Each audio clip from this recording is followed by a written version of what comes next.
દર્શક મિત્રો, વડોદરા મ્યુનિસિપલ કોર્પોરેશનના સ્ટેન્ડિંગ કમિટી ચેરમેને આ જે પૂર અંગેની જે જવાબદારી છે એની ઉપર એવું લાગે છે કે રીતસરના હાથ ઊંચા કરી દીધા છે.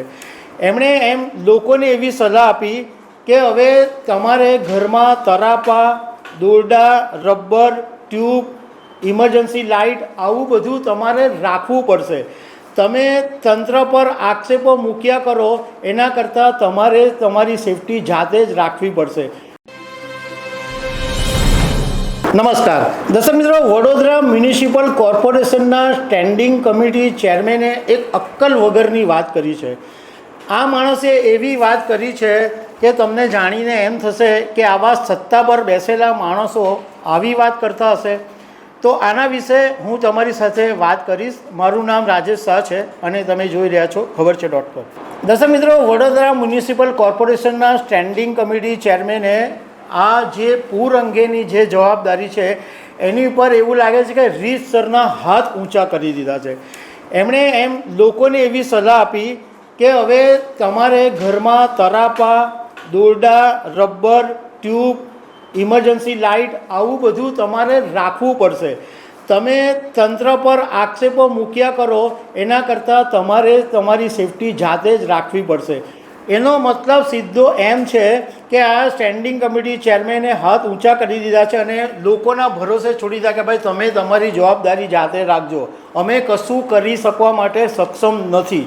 હવે આ જે સ્ટેન્ડિંગ કમિટીના ચેરમેન છે એમણે જ્યારે મિટિંગ મળી ત્યારે આવી વાત કરી કે વડોદરાની અંદર જે પૂરની સ્થિતિ છે એના માટે વડોદરા મહાનગરપાલિકા ટૂંકા ગાળા અને લાંબા ગાળાની જે યોજના છે એની ઉપર કામ કરી રહી છે.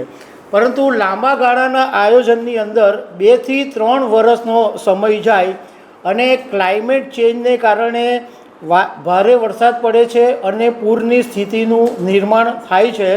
તો એવા સંજોગોની અંદર જ્યાં સુધી પ્રોજેક્ટ અમલમાં નહીં આવે ત્યાં સુધી વડોદરાના લોકોએ ભારે વરસાદની સાથે રહેવા શીખવું પડશે અને નાગરિકોએ પોતાના ઘરની અંદર બચાવના સાધનો રાખવા જોઈએ. અને જે મોટી સોસાયટી હોય ત્યાં દોરડા, તરાપા, ઇમરજન્સી લાઇટ એ બધી રાખવાની વ્યવસ્થા કરવી જોઈએ. અને કોર્પોરેશન પણ ડિઝાસ્ટર મેનેજમેન્ટની વ્યવસ્થા કરશે એવું આ સ્ટેન્ડિંગ કમિટી ચેરમેને વાત કરી.